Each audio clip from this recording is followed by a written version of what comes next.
Shalom. Selamat hari Minggu dan selamat beribadah pada semua jemaat yang mengambil bagian dalam ibadah kita hari ini. Semoga ibadah dan persekutuan kita akan mendapatkan kasih kita kepada Tuhan Yesus Kristus.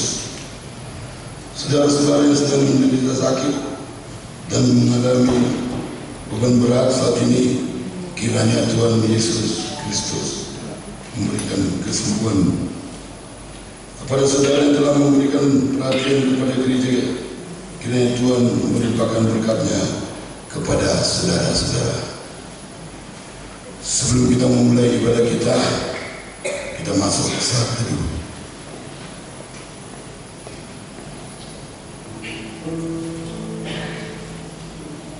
Amin.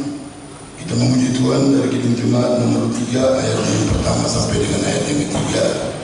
Di ayat ketiga kita sama-sama bangkit berdiri.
Dengarkanlah doa kami ini di dalam nama anak-Mu Tuhan Yesus Kristus, Tuhan kami. Amin. Jemaat silakan duduk kembali. Firman Tuhan dari Jemaat nomor 405 ayat yang pertama dan yang kedua.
Ingat dan kuduskanlah hari Sabat. 6 hari lamanya engkau bekerja dan melakukan segala pekerjaan. Tetapi pada hari ke-7 ialah hari Sabat bagi Allah Tuhan. Engkau tidak boleh bekerja pada hari itu. Juga anakmu laki-laki atau perempuan, pembantumu laki-laki atau perempuan, ternakmu atau orang lain yang berada di tempat kediamanmu. Sebab Allah menciptakan langit dan bumi dan segala isinya di dalam 6 hari. Kemudian Ia beristirahat pada hari yang ke-7. Itulah sebabnya Allah memberkati hari itu dan mengkuduskannya. Maksudnya adalah kita harus takut serta setia kepada Allah. Sebab itu jangan menganggap rendah akan ajaran dan firman Allah. Hendaklah kita menganggap itu kudus, dan hendaklah kita tekun mendengar dan mempelajarinya dengan gembira. Demikianlah Tuhan, mari kita bersama-sama memohon kekuatan dari Tuhan. Ya Tuhan Allah, kuatkanlah kami melakukan yang sesuai dengan janji-Mu. Amin. Mari kita dengarkan lagu pujian dari anak-anak remaja.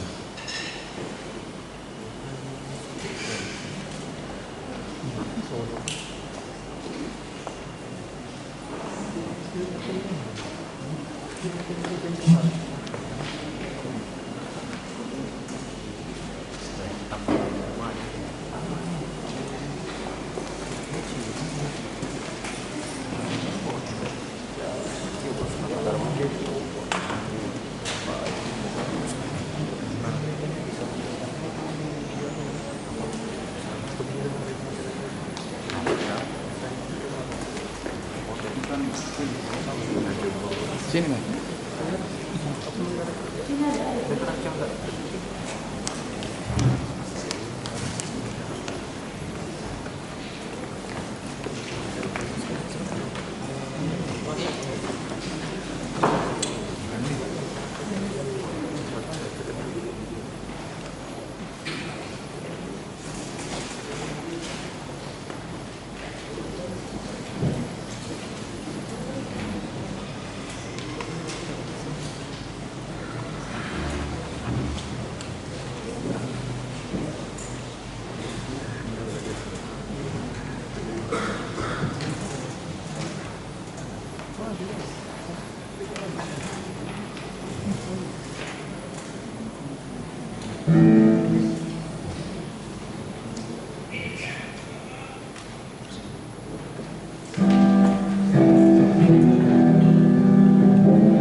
Kita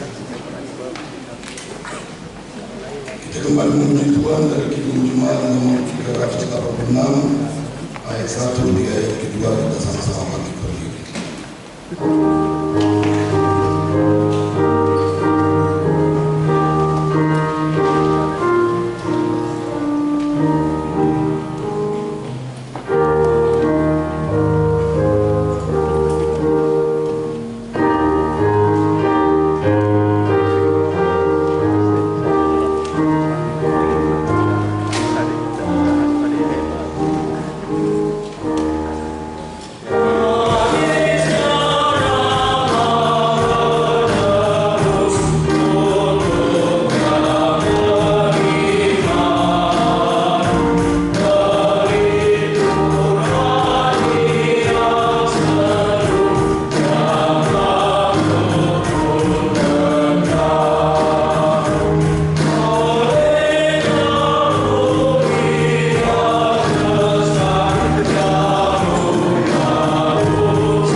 Marilah kita merendahkan diri untuk mengaku dosa kita. Ya Tuhan Allah Bapa kami yang Maha Kuasa dan Pengasih, Engkau tidak berkenan kepada kematian orang fasik, melainkan Tuhan berkenan kepada pertobatan orang fasik dari kelakuannya ke jalan yang benar, supaya ia hidup. Oleh sebab itu, kami memohon kepadamu, jauhkanlah kami dari segala murka dan hukum-Mu. Ampunilah dosa dan kejahatan kami, agar kami beroleh hidup di dalam kasih-Mu. Karuniakanlah kami kekuatan, agar kami tetap kuat dan kokoh di dalam anak-Mu, Tuhan Yesus Kristus, Tuhan kami. Amin.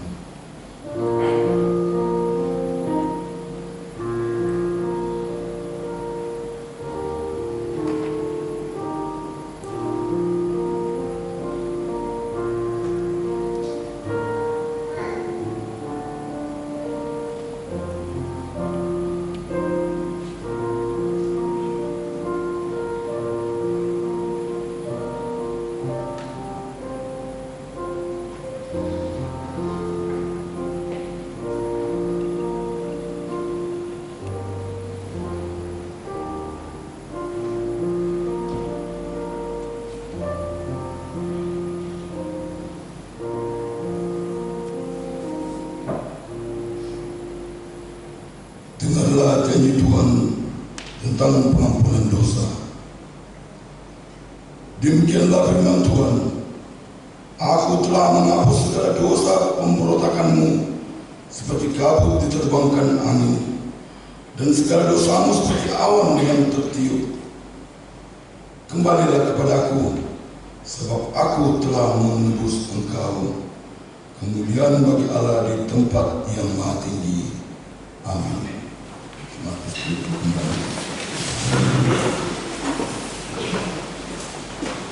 Kita memuji Tuhan dari Kidung Jemaat nomor 376 ayatnya yang pertama dan yang kedua.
72 ayatnya yang pertama sampai dengan ayat yang keempat.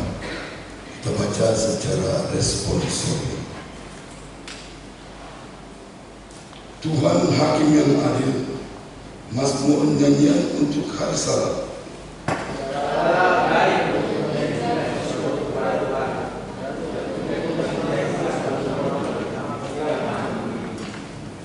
Untuk memerintahkan kasih setiamu di waktu pagi dan kesetiaanmu di waktu malam.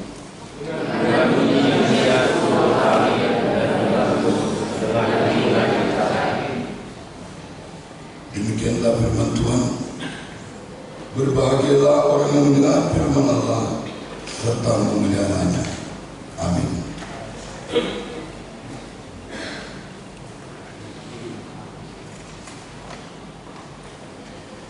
Kita memuji Tuhan dari Kidung Jemaat nomor 380 ayatnya yang pertama. Di ayat kedua kita sama-sama bangkit berdiri.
Sebagaimana teman-teman seiman di seluruh dunia, kita bersama-sama mengucapkannya.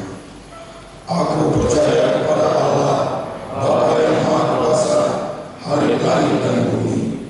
Aku percaya kepada Yesus Kristus, Anaknya yang tunggal Tuhan kita, yang dikandung daripada Roh Kudus, lahir dari anak darah Maria, yang menderita sengsara di bawah pemerintahan Pontius Pilatus, disalibkan, mati dan dikuburkan, yang turun dalam kerajaan maut, pada hari yang ketiga bangkit dari antara orang mati, naik ke surga, duduk di sebelah kanan Allah, Bapa yang Maha Kuasa.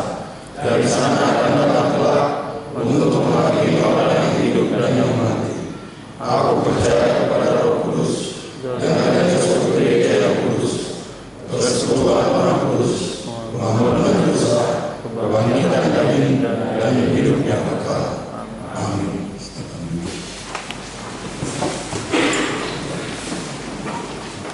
Mari kita dengarkan warta jemaat untuk kita minggu hari ini.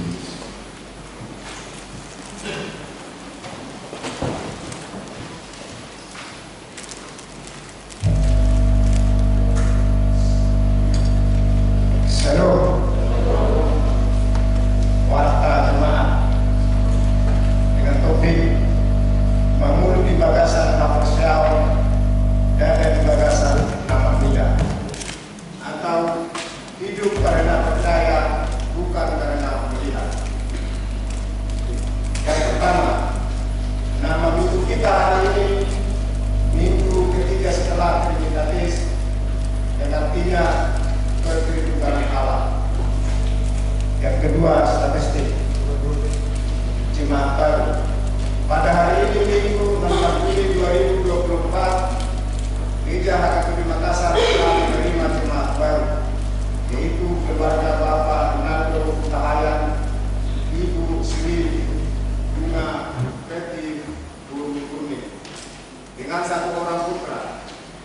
Axel Hans Putahayan yang datang dari gereja GKPI Jemaat Khusus Depok. Sekarang bertempat tinggal di Gereja Rambong Mas Blok A nomor 12 Antang atau Masuk Wilayah Kolose.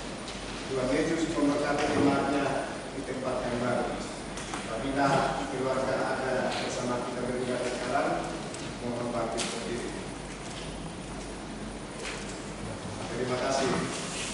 Yang ketiga, Dewan Koinonia, 4 Dewan Manturia, 5 Dewan Diakonia. Gerakan Koinonia untuk Diakonia Sosial atau BP Makassar. Yang keenam, Sekretariatan.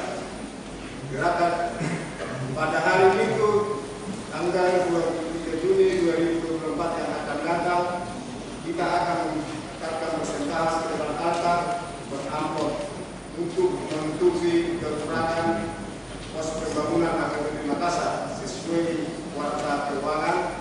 Marilah kita memberikannya dengan sukacita. Yang ketujuh, pelayanan atau ibadah kebaktian wilayah. Di wilayah Kolose pada hari Rabu tanggal 18 Juni 2024 di rumah keluarga Amang Amri Ignatius Sinalahi Inang Roslinan Guru Manuru dengan alamat Forum Gereja Antang Harapan yang Gereja Antang Harap Blok 1 nomor 19 di wilayah Belanda pada hari Rabu tanggal 16 Juni 2024 di rumah keluarga Aman ITB Putar Bintang Guru Tambunan dengan alamat Jalan Belakang Kapal Kompleks PTI di Pulau A nomor 4 kebaktian masuk pukul 19.00 WITA. Yang ke-8, pengumuman. 1. Pelayanan Pendeta Resort.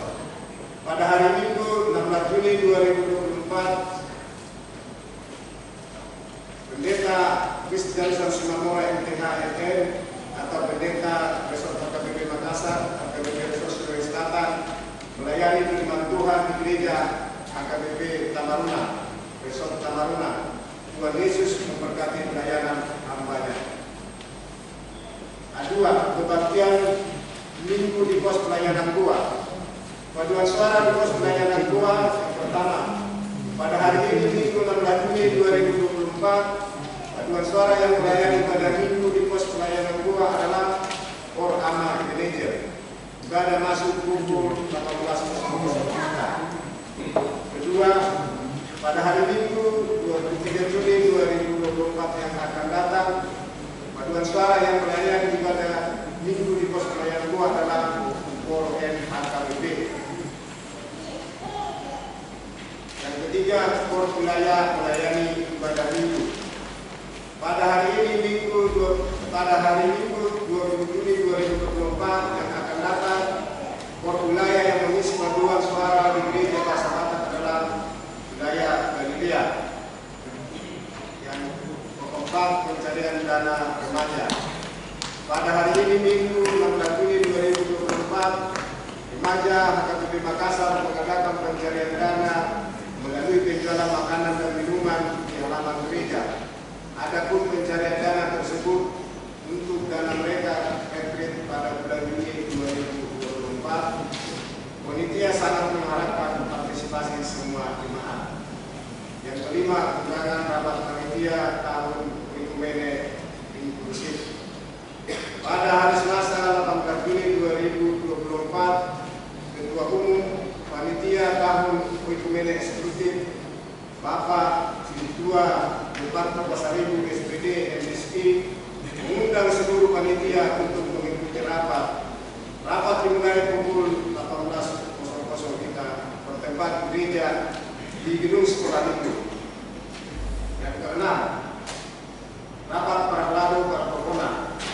Pada hari Sabtu 13 Juli 2024 mulai pukul 10.00 sampai dengan selesai bertempat di gedung sekolah minggu. Para halalu para pokona akan melaksanakan rapat evaluasi program kerja dan anggaran tahun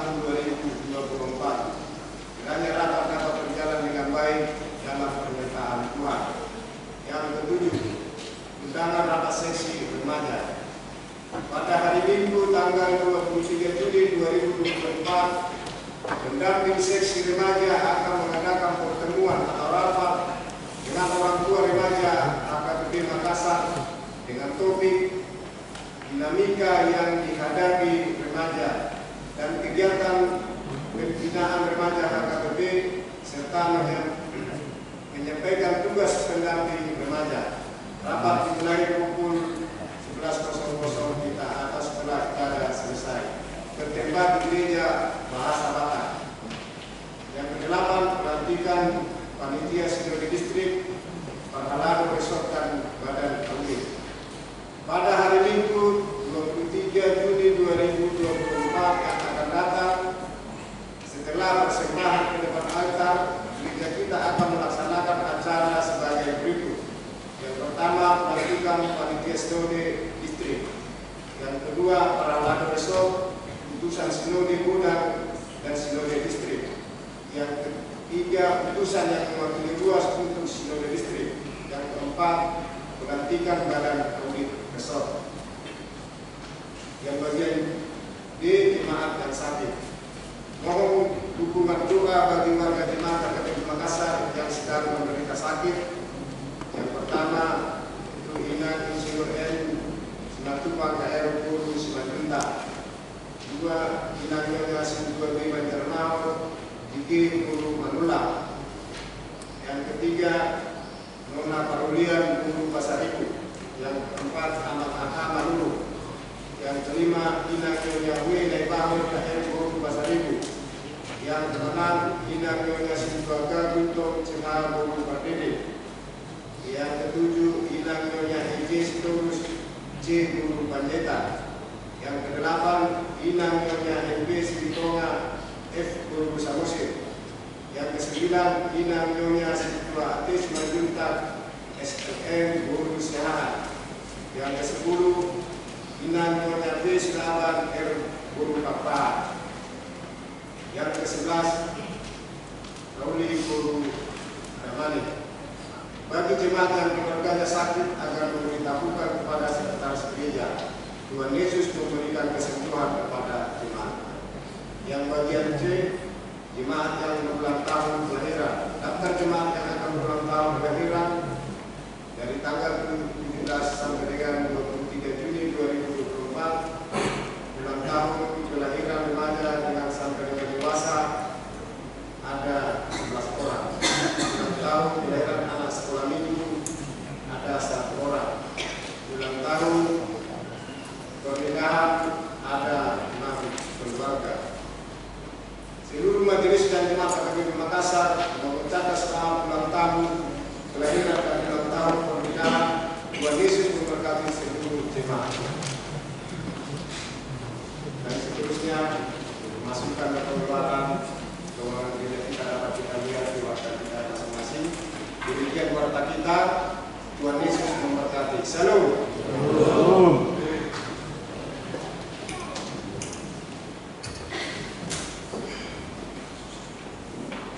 Cara memuji Tuhan dari jemaat nomor 341 ayat 1 dan seterusnya, sekaligus kita menyerahkan persembahan. Oh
di dalam nama Kristus Yesus Tuhan kita. Amin. Shalom. Bapak Ibu Saudara dikasih oleh Tuhan, mari kita mendengarkan firman Tuhan di minggu ini yang tertulis dari kitab 2 Korintus pasal 5 ayat 6 sampai dengan ayat yang ke-10. Saya akan membacakan firman Tuhan buat kita. Demikian firman Tuhan.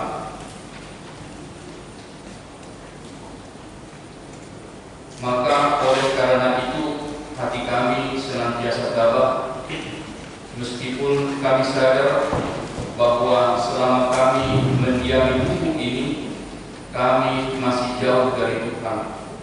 Sebab hidup kami ini adalah hidup karena percaya, bukan karena melihat. Tetapi hati kami tabah, dan terlebih suka kami beralih dari tubuh ini untuk menetap pada Tuhan.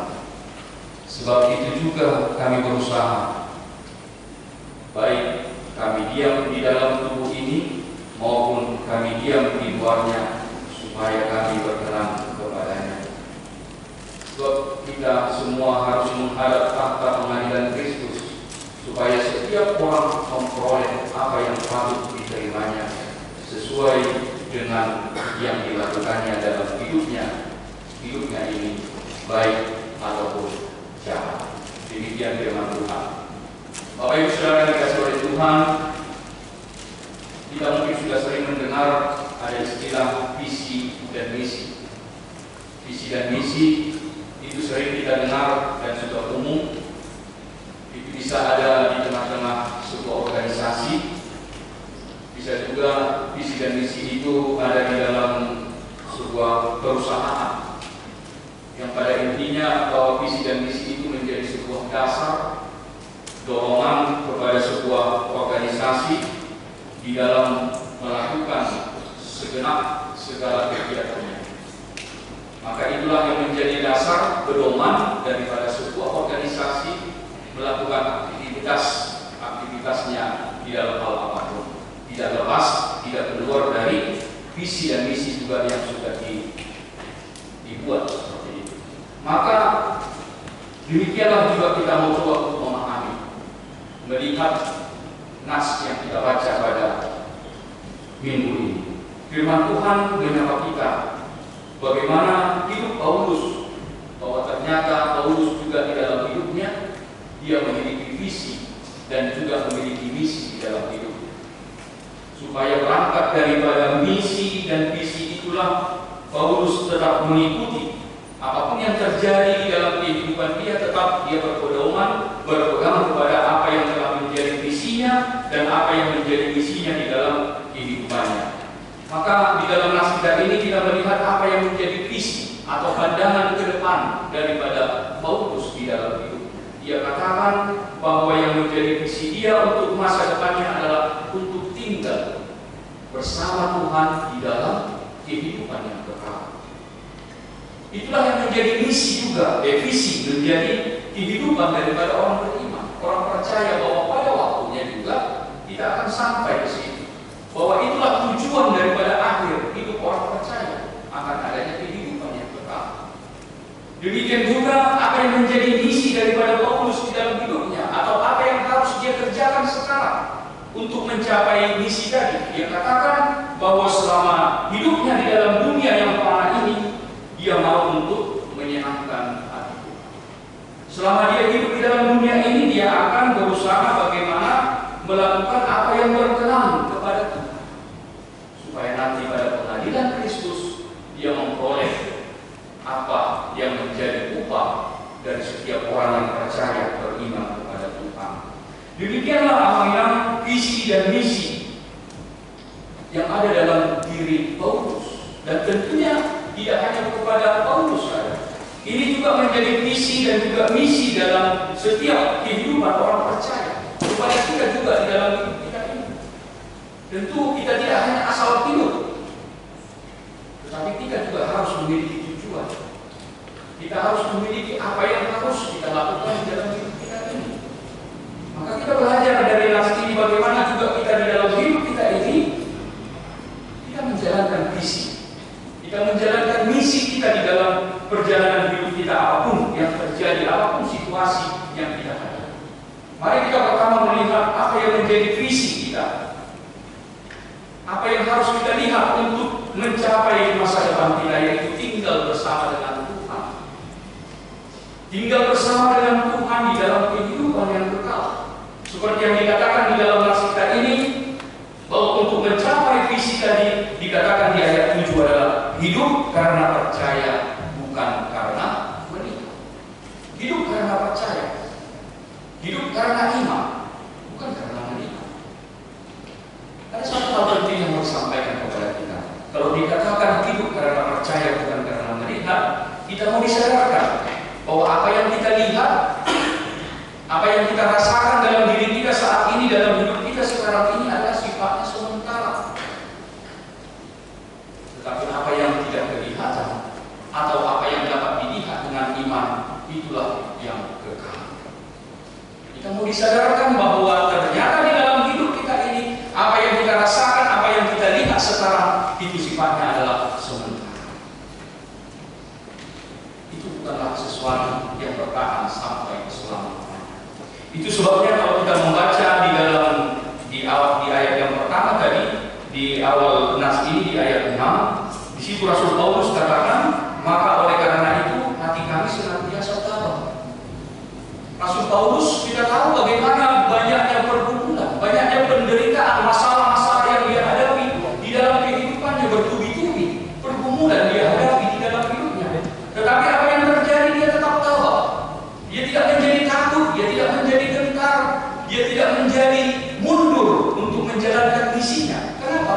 Karena dia tahu di dalam kehidupan dia memandang ke depan. Dia tahu bahwa penderitaan yang dia alami itu adalah sementara. Tetapi ada yang kekal yang akan Tuhan berikan di dalam kehidupannya. Itu sebab kalau kita membaca dari ayat 1 sampai dengan ayat yang kelima, di situ Rasul Paulus menjelaskan apa yang menjadi iman, pengharapan dia di dalam hidupnya. Oh, hanya satu yang menjadi pengharapan dia, yang tidak bisa ditawar-tawar, yang harganya sudah mati. Bahwa hidup di dalam dunia ini adalah hidup yang sementara.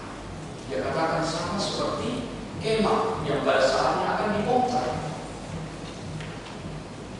Tetapi dia sedang menuju ke rumah yang disediakan oleh Tuhan. Kehidupan yang kekal disediakan Tuhan kepada setiap orang yang percaya. Itulah yang menjadi dasar iman pengharapan daripada Paulus di dalam hidupnya. Dan itu juga yang menjadi dasar pengharapan kita. Bagaimana kita mau melihat di dalam kehidupan kita ini, apapun yang kita rasakan, apapun yang kita lihat dalam diri kita sekarang adalah sementara. Tetapi ada yang kekal yang akan Tuhan berikan di dalam hidup kita. Maka bagaimana supaya kita tidak terombang-ambing? Kita tidak mau diombang-ambingkan sesuatu hal apapun yang sifatnya sementara. Supaya kita tidak menjadi mundur, tidak menjadi takut. Padahal itu hanyalah sebentar. Misalnya seperti ini, kalau kita menghadapi penderitaan, kita menghadapi sebuah masalah, kita menghadapi sebuah tekanan, bagaimana kita mau memahami bahwa apapun yang sedang terjadi dalam hidup kita jangan sampai membuat kita takut. Sebesar apapun masalah, bagaimana supaya kita tidak menjadi gentar, menjadi tawar hati di dalam hidup kita ini? Kenapa? Karena kita tahu bahwa apapun yang terjadi di dalam hidup kita itu adalah sementara. Penderitaan itu adalah penderitaan yang sementara. Tetapi ada sukacita di balik daripada penderitaan itu yang akan Tuhan berikan di dalam hidup kita. Maka itu saudara dikasih oleh Tuhan. Kalau kita membaca Alkitab, ada sebenarnya banyak contoh-contoh yang dapat memberikan kepada kita bagaimana kita memiliki visi iman yang jauh memandang ke depan. Mari kita buat contohnya saja. Misalnya tentang 12 pengintai ketika diutus untuk memasuki tanah Kanaan. Dari ke-12 orang ini, mereka 12 orang ini sama-sama melihat bahwa tanah Kanaan itu orang-orang adalah orang-orang yang kuat katanya. Bahwa orang Kanaan itu adalah orang-orang yang badannya besar-besar. Tetapi walaupun ke-12 orang ini melihat situasi yang sama, tetapi cara pandang mereka melihat kejadian itu berbeda. 12 orang, dari 12 orang itu 10 orang melihat bahwa tidak akan mungkin kita mengalahkan mereka. Mereka orang yang besar-besar, mereka orang yang kuat, tidak akan kalah. Tetapi berbeda dengan 2 orang, yaitu Kaleb dan Yosua. Mereka melihat, sekalipun mereka melihat orang-orang di tanah itu adalah orang-orang yang kuat, orang-orang yang besar-besar, tetapi mereka berkata, kita pasti akan dapat mengalahkannya. Itu contoh bagaimana ke-12 orang itu memiliki pandangan yang sama, melihat hal yang sama, tetapi cara pandang mereka melihat yang sama itu berbeda. Yang satu melihat dari sudut pandang iman, yang satu melihat dari sudut pandang dunia. Contohnya lagi kalau kita melihat tentang Daud, ketika Daud mengalahkan Goliat, tentara Israel semua ketakutan melihat Goliat yang tubuhnya besar, tubuhnya yang tinggi. Mereka tidak ada berani untuk menghadapi Goliat yang besar itu. Tapi berbeda dengan Daud. Daud hanyalah penggembala domba, dia bukan seorang tentara. Tetapi apa yang terjadi dengan Daud? Cara pandang dia melihat Goliat berbeda. Goliat tidak melihat fisik. Goliat tidak melihat, Daud tidak melihat bagaimana kekuatan daripada Goliat itu. Tetapi dia melihat visi yang jauh ke depan. Dia melihat Goliat itu dari sudut pandang iman. Dia mengatakan apa? Hari ini Tuhan menyerahkan engkau ke dalam tangan. Seperti itu Daud melihat sudut pandang masalah yang tidak sama dengan semua orang. Tentara Israel melihat itu adalah Goliat yang besar yang tidak akan mungkin ditaklukkan. Tetapi cara pandang Daud berbeda. Dia melihat dari sudut pandang iman. Maka aminan dari sini kita mau coba melihat dari contoh ini, bagaimana pentingnya kita memiliki visi iman di dalam hidup kita. Sehingga jangan kita hanya melihat apa yang sementara. Kita tidak hanya melihat apa yang ada di depan mata kita. Tetapi bagaimana kita memiliki iman yang jauh memandang ke depan. Di balik besarnya tantangan yang ada di depan mata kita, di balik besarnya masalah yang ada di depan mata kita, kita harus percaya ada kuasa Tuhan yang tak terlihat. Ada kuasa Tuhan yang tidak bisa dipahami oleh semua orang, yang dapat berbuat dan dapat bekerja di dalam kehidupan kita. Artinya apa yang disampaikan kepada kita yang pertama di sini, ketika kita memiliki visi iman, maka yang mau dikatakan kepada kita sama seperti Rasul Paulus juga di dalam nas kita ini, supaya kita jangan berpikiran pendek. Bagaimana kita dalam hidup kita ini, kita tidak berpikiran pendek, kita tidak berpikiran sempit tentang apa yang kita lihat, tentang apa yang kita rasakan, tentang apa yang kita hadapi. Oke lah kita menghadapi masalah perhubungan, tetapi bagaimana kita melihat masalah itu? Bagaimana kita melihat sudut pandang mana kita melihat setiap apa yang kita hadapi di dalam hidup kita ini? Artinya jangan kita mudah terkecoh dengan apa yang kita lihat dengan mata kita. Jangan kita mudah tertipu dengan apa yang kita rasakan, dengan apa yang kita lihat. Belum tentu itu benar. Belum tentu seperti yang kita lihat itu kenyataan yang terjadi. Kita harus percaya ketika kita memiliki visi iman ke depan, ada kuasa Tuhan yang akan senantiasa menolong kita. Itu yang pertama yang bisa kita lihat dari nas kita ini, bahwa kita memiliki sebuah visi pandangan ke depan. Orang beriman itu harus memiliki visi, dan visi itu jauh ke depan lagi bahwa kehidupan kekal akan kita terima dari Tuhan. Kemudian apa yang menjadi misi kita? Apa yang harus kita lakukan sekarang untuk mencapai visi tadi? Sama seperti yang dikatakan oleh Rasul Paulus di dalam ayat ini. Di ayat 9 dia katakan bahwa untuk mencapai misi tadi, untuk mencapai visi itu, maka misi yang dia lakukan di ayat 9 dikatakan berusaha supaya kami berkenan kepadanya. Maka dia akan berusaha supaya dia berkenan di hadapan Tuhan. Pada akhirnya kita mau diingatkan namanya, semua kita akan diperhadapkan pada tahta pengadilan Kristus.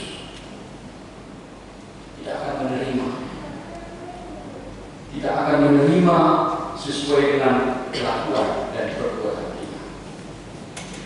Itu mau diingatkan di dalam nas ini kepada kita. Maka Paulus berusaha Bagaimana supaya selama hidupnya dia dapat menyenangkan hati Tuhan. Selama hidupnya dia dapat melakukan apa yang berkenan kepada Tuhan. Mengapa? Supaya nanti tiba pada pengadilan Kristus, dia akan memperoleh apa yang patut diterimanya dari Tuhan.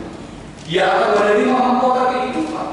Hanya dengan itulah artinya dia harus berusaha untuk mencapai kehidupan yang kekal tadi.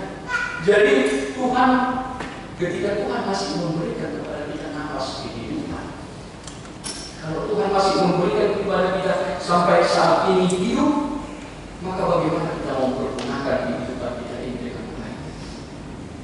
Bagaimana kita mempergunakan kesempatan waktu yang Tuhan berikan ini menjadi waktu yang sangat berharga bagi kita untuk mempersiapkan diri kita supaya kita layak diterima Tuhan dalam kehidupan yang kekal. Kenapa?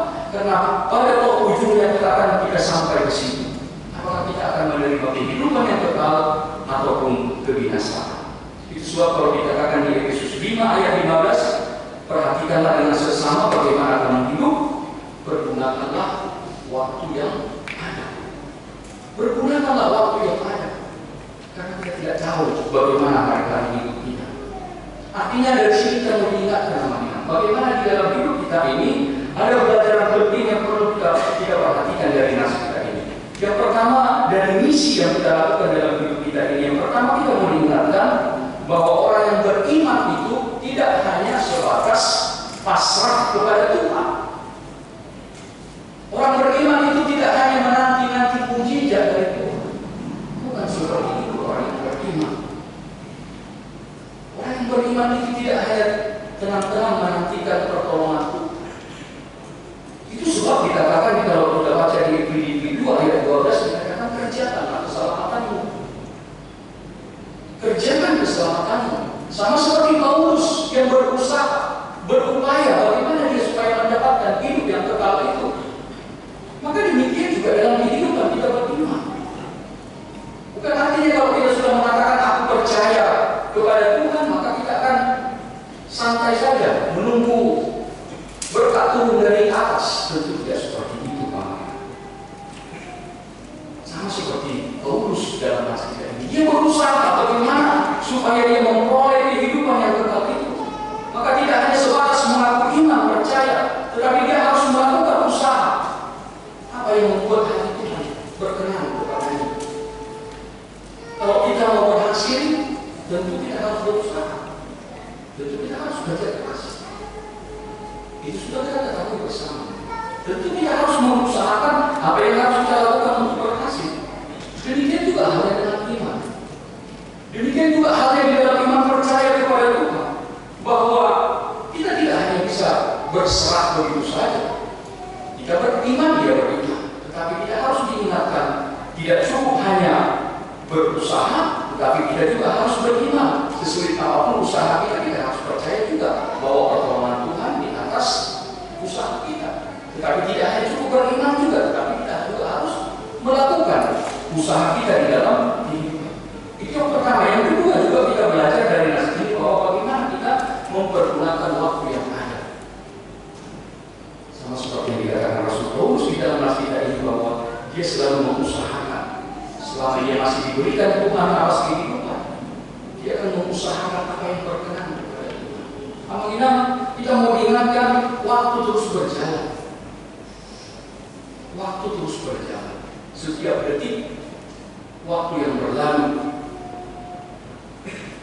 itu adalah artinya kesempatan untuk hidup ini sudah semakin berkurang. Setiap detik berlalu, maka kesempatan hidup kita juga semakin cepat berlalu. Artinya apa? Bagaimana kita dalam hidup kita ini? Mari kita tanyakan pada diri kita sendiri. Selama Tuhan memberikan nafas hidup bagi kita, apa yang sudah kita lakukan? Selama kita hidup, selama kita mempergunakan waktu yang Tuhan berikan kepada kita, hal baik apa yang sudah kita perbuat di dalam hidup kita ini? Atau buah daripada iman kita kepada Tuhan selama ini? Apa yang sudah kita perbuat yang bisa untuk menerima kehidupan yang kekal dari Tuhan? Ini menjadi renungan bersama bagi kita, anak-anak. Kalau kita masih mensia-siakan waktu kita masih mensia-siakan kesempatan hidup kita hal-hal yang tidak berguna. Kita masih menggunakan waktu kita untuk hal yang sia-sia di dalam kehidupan kita ini, yang tidak membangun iman kita, yang tidak membangun keluarga kita, yang tidak membangun karir kita, yang tidak membangun masa depan kita. Maka kita perlu untuk bertobat. Apakah kita tidak mensyukuri hari-hari yang Tuhan berikan kepada kita? Seperti yang dikatakan tadi di Efesus 5 ayat 15. Perhatikan sesama bagaimana kamu hidup, pergunakan waktu yang ada. Kita tidak tahu sampai kapan nafas hidup Tuhan berikan kepada kita. Tapi kita mau diingatkan melalui nas firman Tuhan pada saat ini, bagaimana supaya kita tidak mensia-siakan kesempatan hidup yang Tuhan berikan. Jangan kita menyia-nyiakan hidup kita hanya untuk hal-hal yang tidak berguna, yang tidak membangun iman, yang tidak berguna bagi sesama. Dan inilah yang menjadi renungan bagi kita bersama, mengenal seperti yang disampaikan oleh Rasul Paulus di dalam nas ini, supaya kita juga di dalam hidup kita ini, menjalani hidup kita ini, kita tetap memiliki dasar, kita memiliki visi kita ke depan, dan kita juga memiliki misi apa yang harus kita lakukan di dalam kehidupan kita. Amin. Kita berdoa. Terima kasih Tuhan Allah Bapa kami buat firman yang boleh kami renungkan dan kami dengarkan pada minggu ini. Tuhan berkati kami untuk menyadarkan kami supaya kami boleh melihat jauh, memandang ke depan, bahwa Tuhan yang menyediakan bagi kami orang yang percaya kehidupan yang kekal. Biarlah Tuhan itu menjadi sebuah visi yang akan tetap menjadi pegangan bagi hidup kami, supaya kami benar-benar mempersiapkan diri kami selama Tuhan masih memberikan nafas hidup bagi kami di dalam dunia ini. Kami tetap memandang, kami tetap mengarah hati dan pikiran kami untuk tujuan yang abadi itu, kehidupan yang kekal, supaya kami menerima itu, menerima mahkota kehidupan dari Tuhan. Tuhan sadarkan kami bahwa hidup di dalam dunia ini adalah kehidupan yang sementara. Dari situ juga Tuhan kami sadar bahwa apapun yang kami hadapi, pergumulan apapun yang sedang kami hadapi pada saat ini, itu juga adalah sementara. Tapi yang abadi, sukacita yang abadi telah Tuhan sediakan pada setiap orang yang percaya kepada Tuhan. Biarlah Tuhan di dalam hidup kami ini, kami bisa memahami segala hal apapun yang terjadi di dalam hidup kami ini, kami tetap memandang dengan iman percaya kami bahwa tidak ada sesuatu hal apapun Tuhan yang tidak bisa kami hadapi, karena kami selalu beserta dengan Engkau di dalam hidup ini. Biarlah Tuhan firman-Mu ini boleh berbuah dan bekerja di dalam hidup kami, sehingga kami tidak akan takut, kami tidak akan gentar apapun yang terjadi di dalam hidup kami ini, apapun pergumulan yang kami hadapi, apapun persoalan, apapun masalah, tantangan hidup yang kami hadapi, kami akan dapat menghadapinya Tuhan, karena Tuhan selalu beserta dengan kami. Tuhan berkatilah firman-Mu ini menjadi kekuatan di dalam menjalani hidup. Secara khusus Tuhan, kami juga mau berdoa pada seluruh jemaat. Kami boleh berkumpul pada saat ini. Kami datang ke hadirat Tuhan. Kami membawakan diri kami ini supaya Tuhan yang memberkati kami dalam setiap apapun yang kami usahakan, apapun yang sedang kami kerjakan, apapun yang sedang kami harapkan di dalam hidup kami ini. Kami percaya bahwa Tuhan yang akan selalu menolong kami. Iman kami akan menyelamatkan kami oleh karena kasih dan pertolongan di dalam hidup kami. Biarlah Tuhan kami selalu berpengharapan bahwa segala yang baik Tuhan sediakan bagi setiap orang yang beriman kepada-Mu. Demikian juga Tuhan kami berdoa buat pelayanan di tengah-tengah gereja-Mu. Secara khusus di dalam minggu ini Tuhan, kami berserahkan kepada tangan-Mu. Biarlah Tuhan pelayanan di tengah-tengah gereja-Mu boleh menjadi kemuliaan bagi nama Tuhan. Berkati seluruh jemaat-Mu di dalam persekutuan di tengah gereja-Mu di dalam minggu ini. Demikian kami mau berdoa kepada seluruh jemaat-Mu yang berulang tahun di dalam minggu ini. Tuhan berkati, beri mereka sukacita di dalam pertambahan umur, dan selalu Tuhan ingatkan bagi mereka untuk selalu semakin mendekatkan diri kepada Tuhan. Demikian juga Tuhan kepada jemaatmu yang sedang sakit, yang sedang dalam pergumulan karena sakit penyakit yang ada di dalam tubuh mereka. Berkati mereka Tuhan, biarlah Tuhan memberi kesembuhan, berkati obat yang mereka konsumsi, berkati Tuhan perawatan yang mereka terima, biarlah semuanya Tuhan pakai menjadi saluran berkat bagi kesembuhan mereka. Tetap berikan mereka sukacita di dalam hati dan pikiran mereka Tuhan, sekalipun mereka di dalam pergumulan karena sakit penyakit.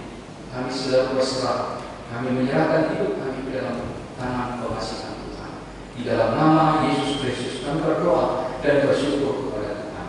Amin. Bapak Ibu Saudara kasih oleh Tuhan, mari kita sambut firman Tuhan sambil kita mengumpulkan persembahan.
Sebagian daripada karunia itu kami serahkan kembali sebagai persembahan kepada Tuhan.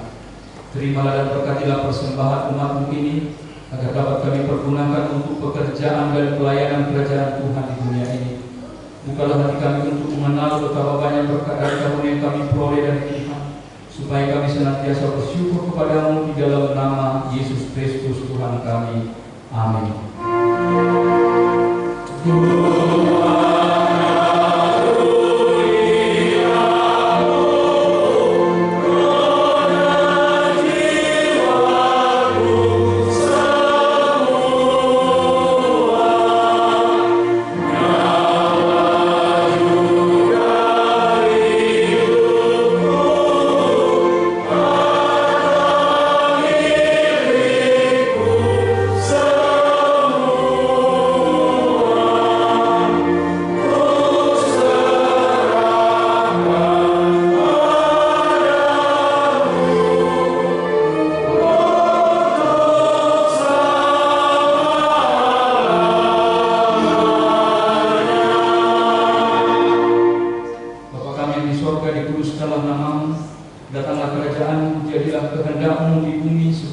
sorga. Berikanlah kami pada hari ini makanan kami yang secukupnya, dan ampunilah kami akan kesalahan kami, seperti kami juga telah mengampuni orang yang bersalah kepada kami. Dan janganlah membawa kami ke dalam pencobaan, tetapi lepaskanlah kami daripada yang jahat.